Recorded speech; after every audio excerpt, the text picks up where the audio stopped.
እኔ ሰው ምርጫ የለኝ ሙስሊም ክርስቲያን በየልመርጥ አገራችንም የለም እንዲህ የዘንዲያ ሙስሊሙም ክርስቲያኑም እኩል ነው።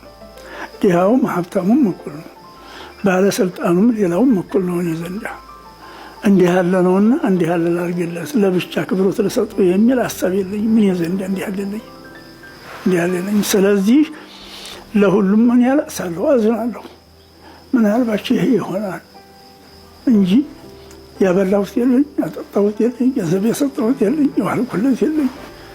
ሁለተኛ ደግሞ ስናገርም ደግሞ ይሄ ነገር ተቀባይነት ያገኝ ይሄን ነገር ሰው ይወደደው እያልናገርም ትክክለኛው ነገር ለህዝብ የሚጠቅመው ለሀገር የሚጠቅመው ለመንግስት የሚጠቅመው ይሄ ነው ብዬ ነው የምናገረው። እንፈቃቀር፣ እንቀራረብ፣ እንዋደድ፣ እንረዳዳ። የበታችሁ የበራውን ያክብር፣ የበራው ለበታችሁ ይዘን። ሐጂ ዑመር እንድሪስ ደመቀ ይባላሉ። በቀድሞ አጠራሯ በወሎ ክፍለ ሀገር ገነቴ በምትባል መንደር በግንቦት 21 ቀን 1929 ዓመተ ምህረት ነው የተወለዱት። አባታቸው አቶ እንድሪስ ደመቀ፣ እናታቸው ደግሞ ወይዘሮ መነን ሽፋው ይባላሉ። ገና በልጅነት እድሜያቸው የእውቀት ፍቅር በልባቸው ሰርጾ ገበሬ አባታቸውን አስፈቅደው የእስልምና ዕውቀት ለመሰብሰብ መንገድ ጀመሩ። ሐጂ ዑመር የልጅነት ዘመን የእውቀት አሳሽ በቀላቢ አሊያም ዞሮ መንደርተኛን በመጠየቅ ነበር ስንቅን የሚቀበሉት። ሐጂ ዑመር ለቀላቢያቸው ከብት በማገድ እንጨት በመፍለጥ የጉልበት አገልግሎት እየሰጡ ባላቸው ቀሪ ሰዓት ዕውቀት ይሰበስቡ ጀመር። ይህ አስደናቂና ለብዙዎች ትምህርት የሚሆነው የልጅነት ታሪካቸው ቢዘረዘር መሽቶ ይነጋል እንጂ በቀላሉ አያልቅም። በጽናት ያውም ቤተሰብ የሞራልም ሆነ የስንቅ ድጋፍ ሳያደርግላቸው ከቶም እሳቸውን ከዕውቀት ገበታ ለማስተጓጎል በትዳርና በግብርና እንዲታሰሩ ቢደረግም ከዓላማቸው ግን ውልፍት ሊሉ አልቻሉም። ያጋጠሟቸውን ፈተና በሙሉ በጽናትና በብልሃት በመወጣት ካሰቡበት ለመድረስ ችለዋል።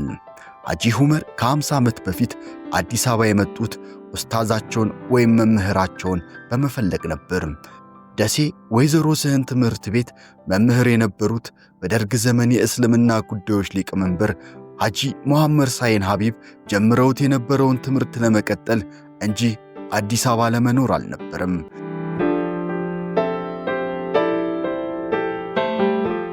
እሳቸው መምህራቸውን የፈለጉትን ያህል ደሴ ውስጥ ያስተምሯቸው የነበሩ የእሳቸው ተማሪዎች እሳቸውን ፍለጋ ተከትሏቸው መጥተዋል። ሆኖም ለዓመታት የሰበሰቡት ዕውቀት ለሌሎች ለማስተማር ከበቂ በላይ መሆኑን የተረዱት ሐጂ ሳይ በአንዋር መስጊድ እንዲያስተምሩ አመቻቹላቸው። እሳቸውም ግማሽ ቀኑን የራሳቸውን ዕውቀት ሲሰበስቡ፣ ቀሪውን የቀን እኩሌታ ደግሞ ምሽት ላይ በማስተማር ማሳለፍ ጀመሩ። ሙፍቲ ሐጂ ዑመር እንድሪስ ከማስተማር ባሻገር ከ50 በላይ የሃይማኖት መጻሕፍትን ጽፈዋል። ቅዱስ ቁርአንንም ተርጉመዋል። በቅርቡ የቁርአን ትርጓሜ ሥራቸው በሲዲ ተሰራጭቷል። በ50 ዓመታት የአዲስ አበባ ቆይታቸው ቅዱስ ቁርአንን ከ300 ጊዜ በላይ ተርጉሞ አስተምረዋል። ከጻፏቸው መጻሕፍቶች የታተመውም አንዱ ብቻ ነው።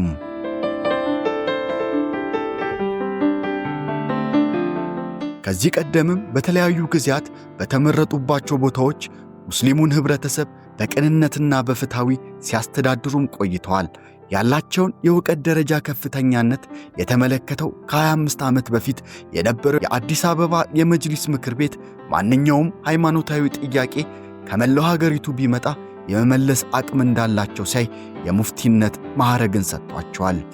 በኢትዮጵያ የተለያዩ አካባቢዎች የተፈጠሩ ሃይማኖታዊ ግጭቶችን በማስተማርም ፈተዋል።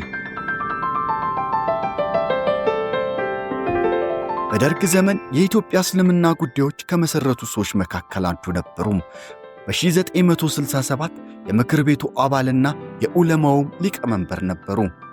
በተከታታይ በነበሩ ዓመታትም የተለያዩ ኃላፊነት ላይ ሆነው ሰርተዋል። ከ10 ዓመታት በፊት በአዲስ አበባ የእስልምና ጉዳዮች ከፍተኛ ምክር ቤት ሊቀመንበር በነበሩበት ጊዜ በሙስሊሞች መካከል የተፈጠረውን አለመግባባት በውይይትና በዕውቀት ላይ ተመስርቶ ለመፍታት የበኩላቸውን ከፍተኛ ጥረት አበርክተዋል። ሆኖም የቅንነትና የመልካምነት ሐሳባቸው አልተወደደም። እንዴት አንድነትና ሰላም ለመፍጠር ትጥራለህ ተብለው አርፈው እንዲቀመጡ ከድርጅትም እንዲታቀቡ ተደርገዋል። በአሁኑ ወቅት በኢትዮጵያ እስልምና ጉዳዮች ምክር ቤት የዑለማው ጉባኤ ሊቀመንበርና በቅርቡ በዶክተር አብይ አሳሳቢነት በተቋቋመው የኢትዮጵያ ሙስሊሞች ተቃዋሚ ለውጥ የጋራ ጉባኤ ሰብሳቢ ሆነው ታላቅ ኃላፊነታቸውን ሲወጡም ነበረ።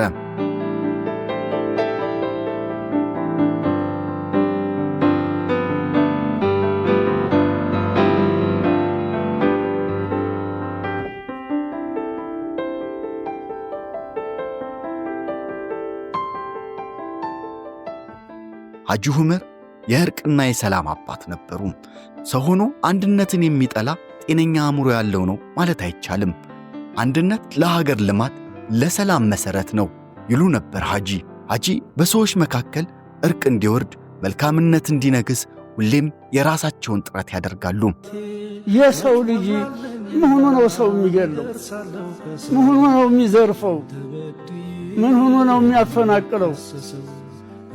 ተማርን የምንለው ሰዎች ትምህርቱ የት ላይ ነው?